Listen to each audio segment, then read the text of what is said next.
I woke again, or at least I thought I woke again, and I noted the time was nearly 12 a.m. The phone rang, with caller ID revealing a number I did not recognize. Moreover, it had an international prefix, so my curiosity was piqued. Who would possibly be calling me at midnight when I was going to make a phone call at midnight?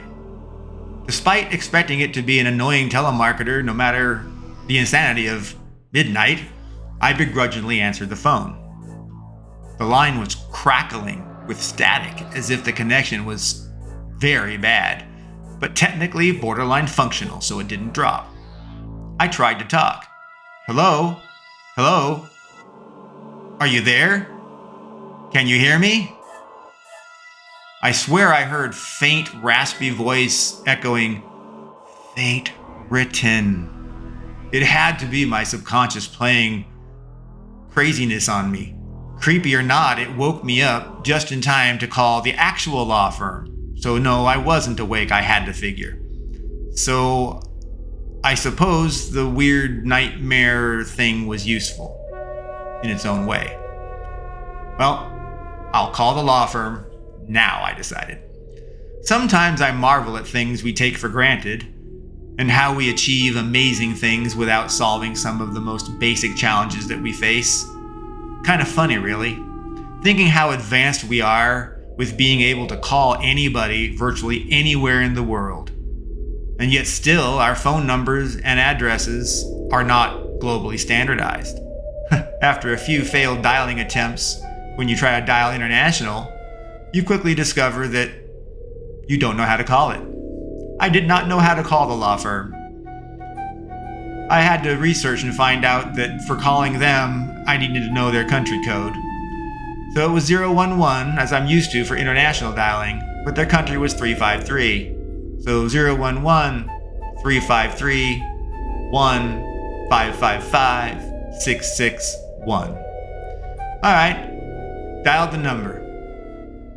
The ringtone wasn't like ringtones I'm used to. It was kind of a muffled, almost buzzing ringtone. It was weird. Again, this is not too uncommon for international calls, depending on where you're calling. Under ocean cables and satellite relays, I pause to marvel at how much all that technology moves data around. But at the same time, even if you marvel at it like a child, it can break and not work. "Hello," answered the thick Irish accented woman. "How may I help you?" I started off explaining that I received this last will and testament reading invitation in a big black envelope. "I understand. Let me put you through to Mr. Lesky. He handles all wills and related matters." Click, clack, crackle, and then some stereotypical river dance sounding music came on in the background. I was in transfer hold limbo. It was only about 5 minutes before an elderly gentleman's voice answered. "Good evening. I understand you've received an invitation to a last will and testament. Could I please have your name, sir?" He was very serious. Richard Seaborn, I replied, as if my name was the President of the United States and he should just recognize it. Mr. Lesky's voice snapped to a stuttering, "Oh, I see, Mr. Seaborn. The Millmore relative from the States and executor of the Millmore estate, yes?" He seemed unnerved. My instructions are explicit, sir. We will pay for first-class transit and accommodations to your reading here in Ireland at any time you specify. You can be you, family, friends, anyone you specify. Upon completion of the reading and your compliance with all of these stipulations, you will be the sole recipient of all of Millmore estate with an estimated value of $250 billion United States dollars. Holy crap. Did he say $250 billion? Billion? As in 1,000 millions? $250,000 million? I asked him, "You said $250 billion, right?" "Yes, sir. Actual value may be closer to $280 billion US. once the real estate has been actually sold in the current market. $250 billion is our conservative estimate, Lesky detailed. He was so seemingly scared.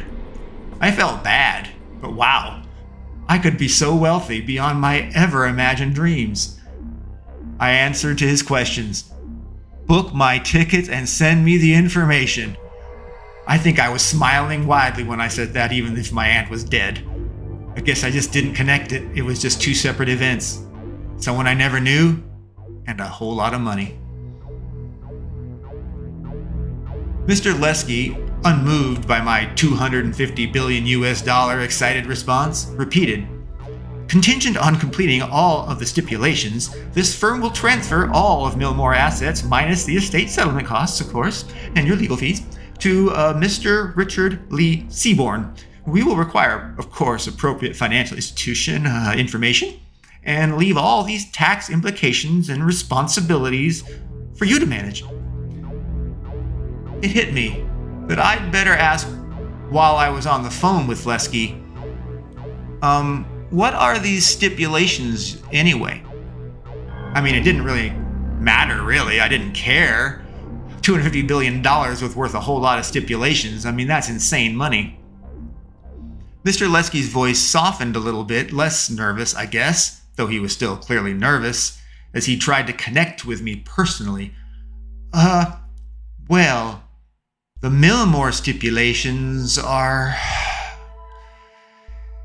unorthodox. They will be revealed over time, commencing at the reading in Millmore's manor. They will be communicated not only at the reading, but in pieces over time. The money will be delivered likewise in pieces over time. Let me give you some background information, Lesky continued, trying to be personal. Your Aunt Zyra Millmore has been a powerful influence in the rural community county of Westmeath. The Millmore Manor is located on the west bank of the River Shannon, directly across from Athlone Town, which resides on the river's east bank. Conveniently, our offices are located in Athlone. Although Millmore's holdings extend throughout the world, with properties, local and foreign bank accounts, and small curio shops in most major cities, nearly 1/3 of her estate is held in Ireland's most central city here in Athlone. She did not get out much, choosing instead to remain years on end within her West Bank mansion. Each business and region typically have their own stewards and operate under the Millmore Holdings umbrella company. It is the Holdings umbrella company that you will be inheriting. There's more you should know, Mr. Seaborn. Zyra Millmore was reportedly a practicing occult leader, with covenants operating in many major cities, which is why she had that property, finances, and those little shops globally.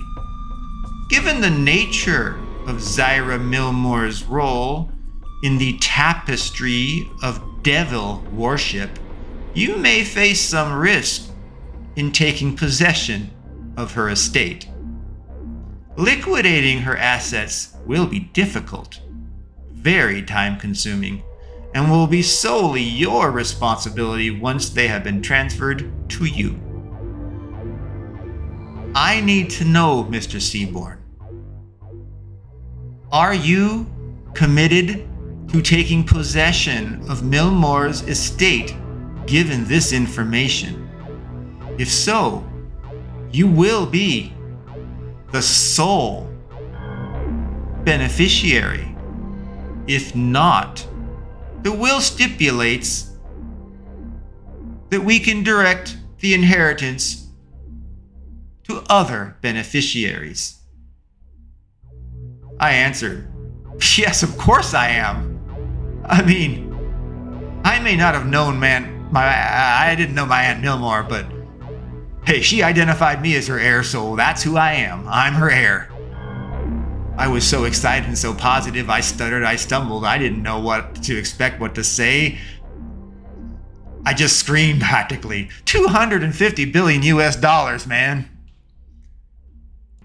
Anyway, how hard can it be to go to Ireland, finish up some random requirements from a reading, and sell off some Milmore assets? Heck, I can hire someone to sell off the assets. Piece of cake. I don't know why that lawyer thinks it's some difficult job. Sure, international laws, I don't know, but that's why you hire lawyers.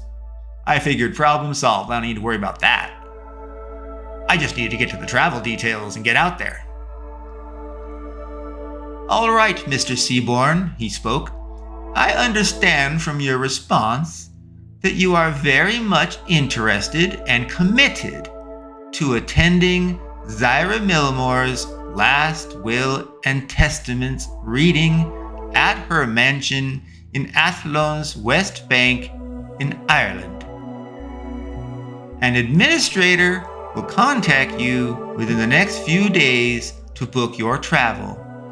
It is absolutely imperative you are here for the reading on February 29th, 2020 at 11:10 p.m. local time.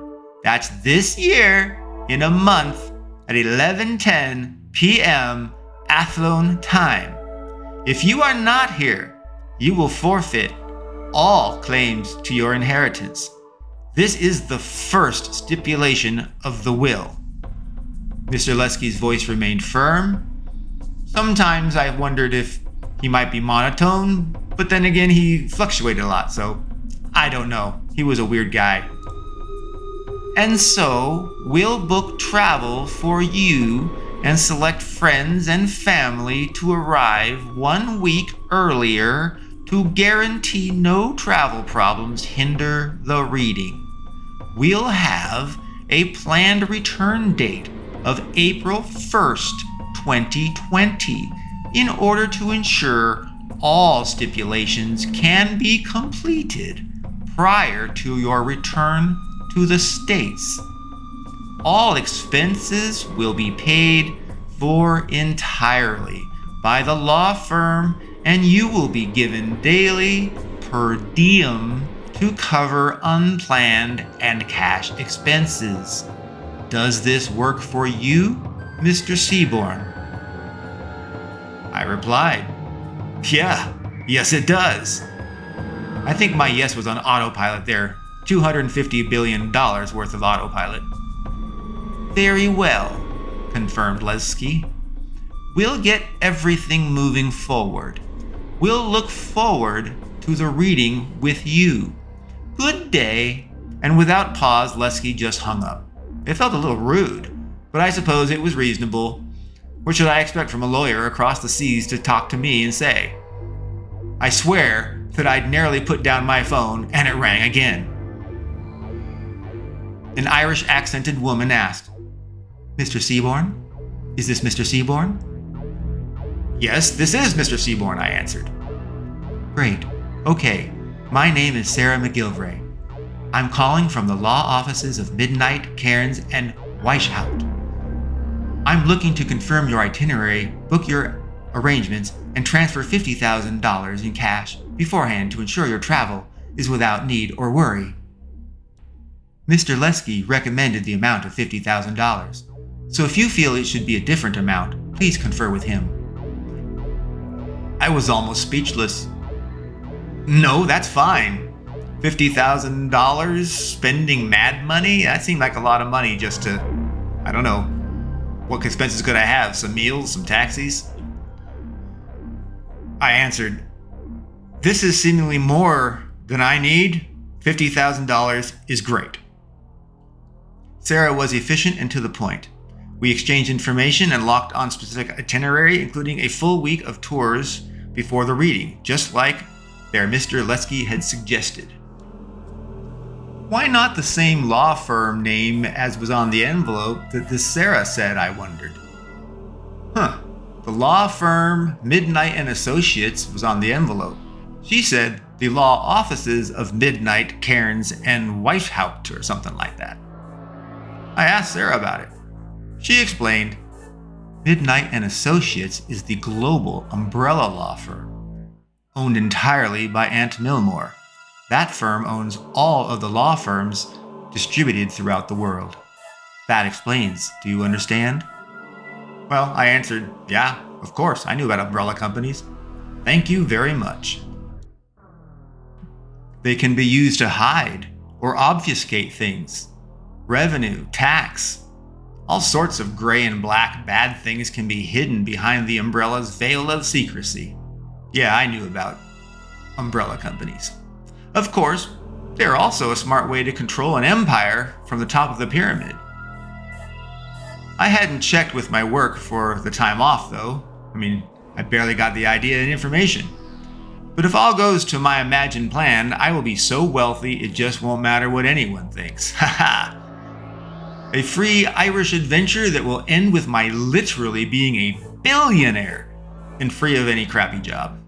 I informed Microsoft that I had to take a personal leave of absence due to a death in the family, and would first burn my unused vacation. I had a lot of vacation. I rarely took vacations. They were not pleased with my short notice, however, but they had no practical alternative but to approve my time off. Oh well, $250 billion was far more important than any displeasure Microsoft or a manager might feel towards me.